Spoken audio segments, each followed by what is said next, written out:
Hello friends, I welcome you to the next module of IFRS. Today we will cover International Accounting Standard 38, which is on intangible assets. As per agenda, under International Accounting Standard 38, we will cover the objective, scope, definitions, how we do the recognition of intangible assets in financial statement. Once we recognize an asset as an intangible asset, then that will be followed by the measurement principles and at last disclosures. So let's roll the ball. Objective. The objective of International Accounting Standard 38 is to prescribe the accounting treatment for intangible assets that are not dealt with specially in another standard.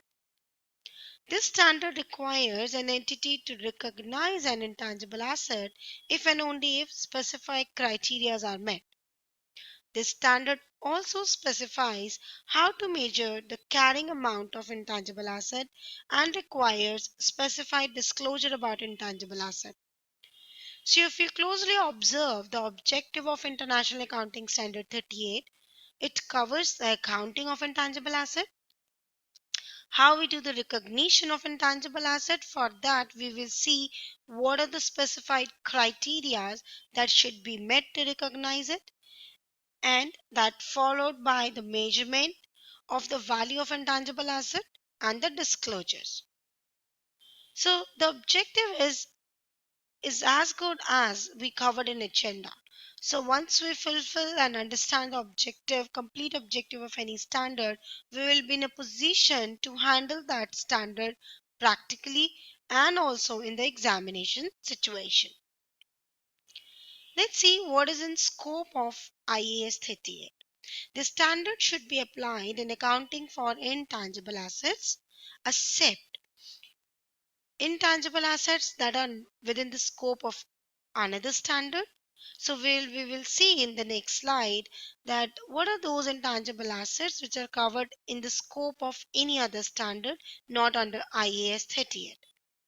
Financial assets are also not under IAS 38 because they are covered under IFRS 9 financial instrument. What do you understand by financial assets? For example, being an entity, if we have investment in shares or debentures or convertible bonds of any other entity, then that is as good as financial assets, and that is covered under IFRS 9 financial instrument. The recognition and measurement of exploration and evaluation assets. This is covered under IFRS 6, which is on exploration and evaluation of assets. The expenditure on the development and extraction of minerals, oils, natural gas, and similar non-regenerative resources are also not under IAS 38 because these are also covered under IFRS 6. Now, what are the intangible assets that are within the scope of another standard? Intangible assets as inventory is covered under IAS 2. For example, Microsoft. Microsoft creates softwares, computer softwares. So when they made new computer softwares, so these computer softwares are no doubt intangible assets. But for Microsoft, it is as good as inventory. So the recognition and the measurement for the computer softwares preparing or manufacturing by Microsoft is covered under IAS 2 and not under IAS 38. Moving to the next exception, which is deferred tax asset.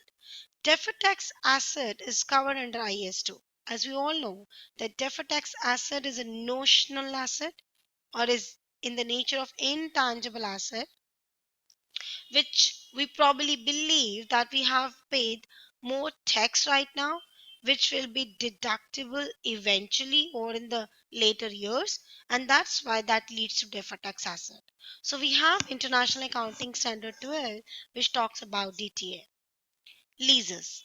Leases is covered under IAS 17, and so if we have any asset which we have taken on lease, then that will be covered under IAS 17.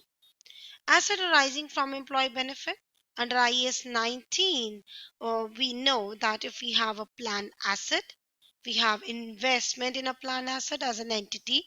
So that is as much, as good as an intangible asset. But through treatment, accounting, and everything is covered under IAS 19. Financial asset, IAS 32, IAS 27, 28, and 31.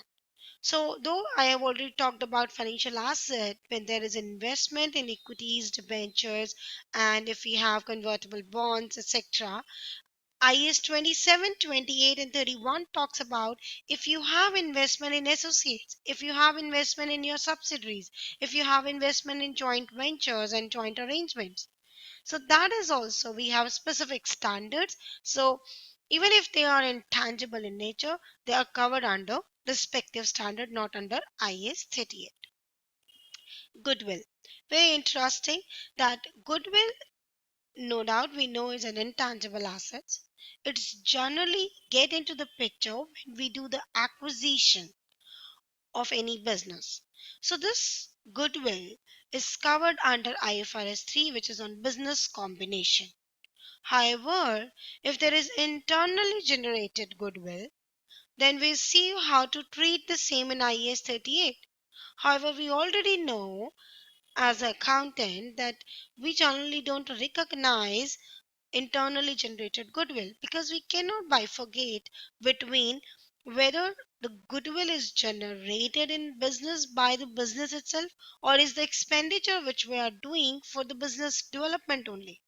So we never ever recognize an internal generated goodwill. Goodwill comes into the picture only when there is a acquisition of business at the time of calculation of asset purchase consideration. Intangible asset which is arising from an insurer contractual right is covered under IFRS 4, and the non-current intangible asset which is classified as held for sale is covered under IFRS 5. So wherein it says if you have an intangible asset and rather than continuing use in the business, you want to keep it as held for sale, you don't want to use it in your business now. So then we have a special standard which is IFRS 5. So the treatment, how to deal with that type of intangible asset is covered under IFRS 5. After understanding this, the objective and scope of intangible assets, let's build the understanding around the definition of intangible asset. What is an intangible asset? The definition of intangible asset is really a key aspect of the standard because the rules of deciding whether or not an intangible asset may be recognized in the financial statement of an entity is actually based on the definition of what an intangible asset is. So, an intangible asset is an identifiable, non monetary asset without physical substance. We need to analyze it in detail. An intangible asset is an identifiable. So what do you mean by identifiability? Identifiability come into the picture when we can either acquired something separately through purchase or we can identify something separately. So separability will help you to see the identifiability of an intangible asset because intangible asset is without physical substance. You cannot touch it. You cannot see it visibly the way it is. Intangible asset, coming to the point, is a non-monetary asset. And what do you understand by non-monetary assets? So non-monetary assets are those assets the value of which cannot be particularly defined in the exact monetary amount. So the patents, copyrights, goodwills, even our property, plant and equipments, all the these are all the examples of non-monetary assets. On the other hand, the monetary asset in simple terms is our cash, our bank balance, any loan which we, from the asset perspective, if you have given a loan to someone, you know the exact value of it. Your debtors are also your monetary asset. So, considering this definition of as monetary and non-monetary asset, keep in mind that non-monetary, the intangible assets are non-monetary assets. They are without physical substance. So since they are without physical substance, so then it's become more important to identify them, that what is the underlying asset, is basically the intangible asset, because we cannot see it visibly. And what is an asset actually? So an asset is a resource which is controlled by an entity as a result of past events, and from which future economic benefit are expected to flow to entity. Coming to the aspect of control. Control is an important element in case of intangible asset. Because in case of tangible asset, if you hold an asset and you're using it, then control is very much visible and clear. However, in case of intangible asset, the control is important, and that can be acquired through the legal right.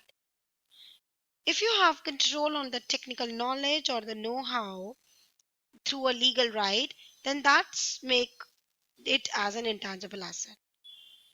This is really, an important area to understand the control in case of intangible asset, because in case you have a market share, if you have customer loyalty, if you have a customer list, then it become a judgmental area where that can be a intangible asset to be recognized in books of accounts or not. You know why? Because you don't have control on your customers. You cannot force your customer to buy the goods only from you, even if you hold their listing, their all database with you. And that's why you will see that for market share, for the customer loyalty, for the customer list, this is generally not considered as intangible asset, because you lose you don't have this aspect of control on that.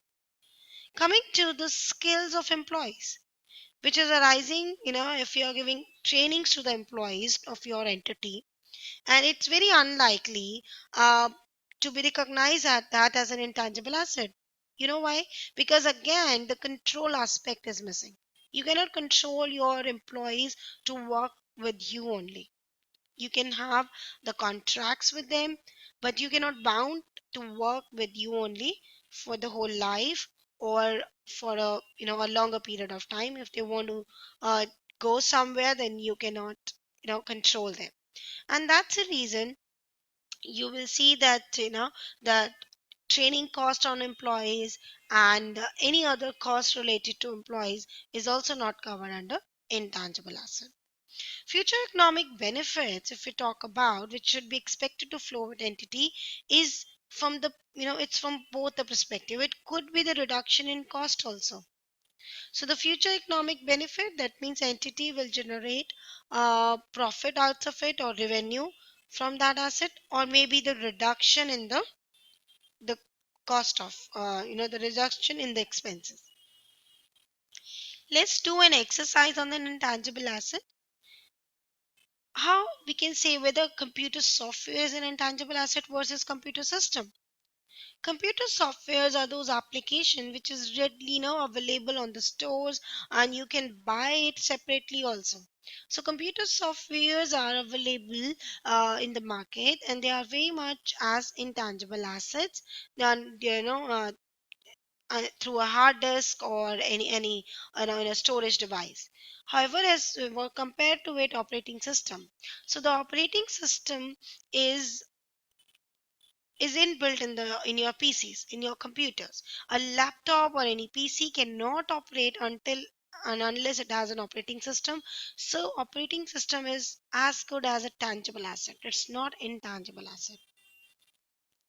So if you see, the comparative, what the computer software and operating system. So computer software is an intangible asset versus operating system, which is tangible asset.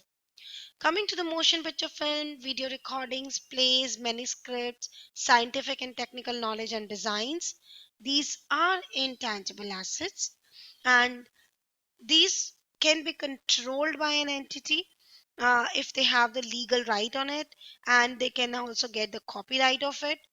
So thereby these are all examples of intangible assets. Brand names, publishing title, customer list, customer loyalty, market share, marketing rights, market knowledge. Coming to, this is very important, because this becomes many a times a coffee toffee debate whether these can be recognized as intangible assets. So, what is important to note down? The brand names, if it is internally generated brand name, publishing title, if it is internally generated importance around the publishing title, then these cannot be recognized as an intangible asset. For a recognition of intangible asset, it's very important that you satisfy not only the definition which we have covered just now, also the recognition criteria of the intangible asset to be recognized as intangible asset. Market share and marketing rights, customer list, customer loyalty. I've already told you that it is unlikely to be recognized them as intangible asset because the control aspect is missing somewhere and somehow. Coming to the patent rights, copyrights, and trademarks. If you get the copyrights and trademarks on the patents on your formulas or on your technical knowledge, then that is intangible assets. Licenses, the licenses again is intangible asset because you get license for something. License, fishing license, telecom license. So these are all the licenses which you get for a period of time wherein you get the right to uh, exercise the control over that area or perform those your activities. Import quotas, franchises, and even item acquired in a business combination. So it may happen that at the time of acquisition you receive certain intangible asset. If your subsidiary has a brand value and you get the market value of that brand, so that brand value become the intangible assets in your book, in your consolidated books. So business combination, we also have another international accounting standard, or you can say IFRS, which is 3. And so it is saying that it may be the case that you acquired certain intangible asset at the time of business combination. And goodwill is the best example of it. Now moving to the recognition. So it's very important that the recognition of an item of intangible asset requires an entity to demonstrate that item meets both the things. One, the definition of intangible asset, which we have already understood, and the recognition criteria. So this recognition criteria is an intangible asset should be recognized if and only if it is probable that the future economic benefit associated with the item is flow to the entity and the cost of an item can be measured reliably. So you can understand, for an intangible asset to recognize in books of accounts, both the aspects need to be met. One, it is falling under the definition of intangible asset, wherein it is non-monetary asset without physical substance and identifiable, and it's an asset over which the entity has a control and the future economic benefit will flow to the entity. And the recognition criteria where the cost can be measured reliably. And once all these conditions are met, you can recognize an intangible assets in your books. Continuing with the recognition, the requirement of recognition apply to the cost which you incurred initially to acquire any intangible asset. It may be the case that you are internally generating any intangible asset. And we are internally generated intangible asset. I told you that we need to further analyze it whether we can have control, legal rights, separability, and then only we can recognize any internal generated intangible asset. Else it's not possible. And the standard has already also given a detail around considering any internal generated intangible asset in books or not. Even for those incurred subsequently, if you incurred subsequent expenditure to add value to or replace part of and service on an asset, whether that can be recognized as an intangible asset or not, you need to fulfill the recognition criteria. Moving to the internally generated goodwill. Internally generated goodwill shall not be recognized as an intangible asset because it is not identifiable resource. You cannot identify that. Internally generated intangible assets such as brands, mastheads, publishing titles, customer list, and items similar in substance shall also not be recognized as intangible asset, as expenditure on these cannot be distinguished from the cost of developing the business as a whole. Similarly, subsequent expenditure on above should also not be recognized as intangible assets.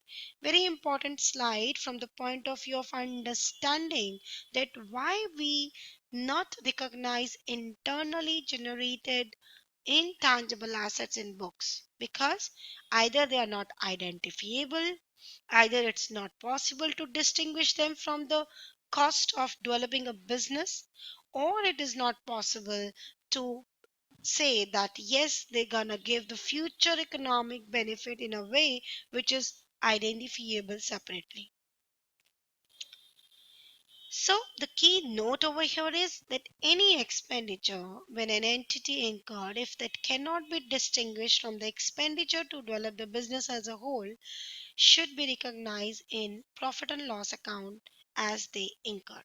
So you cannot capitalize it, because here what the target to understand is, if something is defined as an intangible asset, then we capitalize it and recognize in our books of account. On the other hand, if something cannot be recognized and measured as an intangible asset, then for accounting purposes we need to take it to the profit and loss account as an expense as incurred.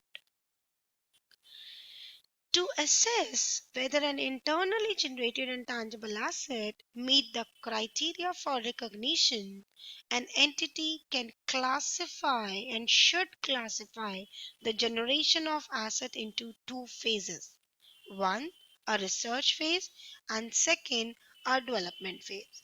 So International Accounting Standard 38 has clearly defined that there could be two phases through which an entities go through when they are trying to generate any intangible or internally generated intangible asset.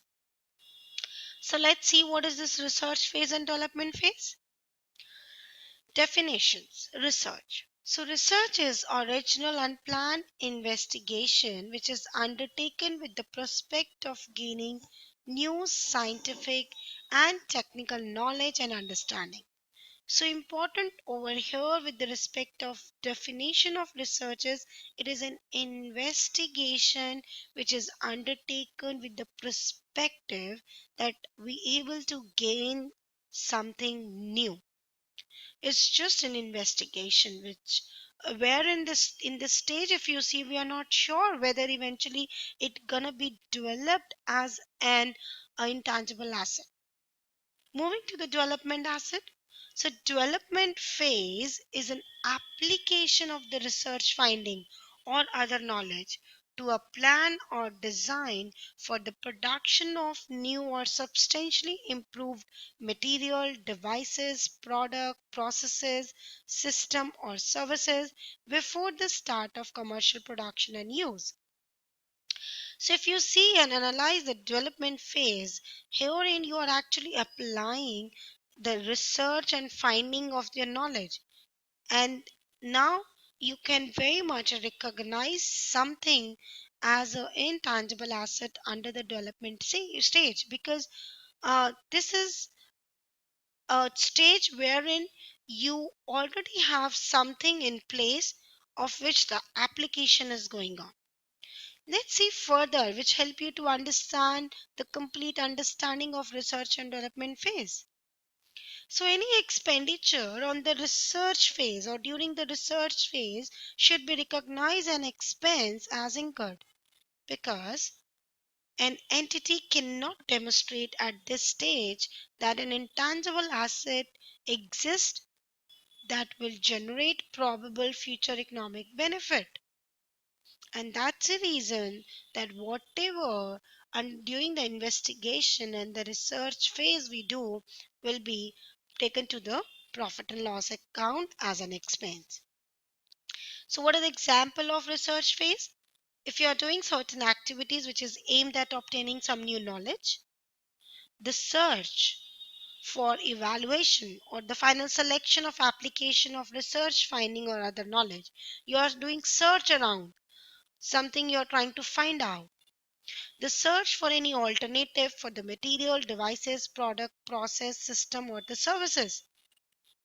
The formulation, design, and evaluation, and the final selection of possible alternatives for new and improved material, devices, product, processes, system, and services. So, in all these examples, if you analyze, this is basically when you are conducting and going through certain research, investigations, you are doing certain selections. So that's why, from accounting perspective, we have understood that whatever the expenditure we do under the research phase is not capitalized. Intangible asset under the development phase shall be recognized if and only if an entity can demonstrate all of the following. So these are the conditions which need to be fulfilled for an asset to be considered as an intangible asset and further capitalized in your financial statement as an intangible asset, provided these all conditions are fulfilled. Guys, why this concept has come into the picture, because I initially or before IS 38 talks about the clear requirement of development phase, the different industries were following different practices. Few industries were just consider whatever the expenditure they are doing is taking it to the profit and loss account. They were not capitalizing it. On the other hand, many of the industries, even whatever they're conducting under the research phase, they were capitalizing it and considering that as an intangible asset. So IS 38 targeted that by putting up proper the conditions for something to be before capitalizing as intangible asset need to be fulfilled, and that's why an entity ensure that the project or the development of any item what they are doing is technically feasible.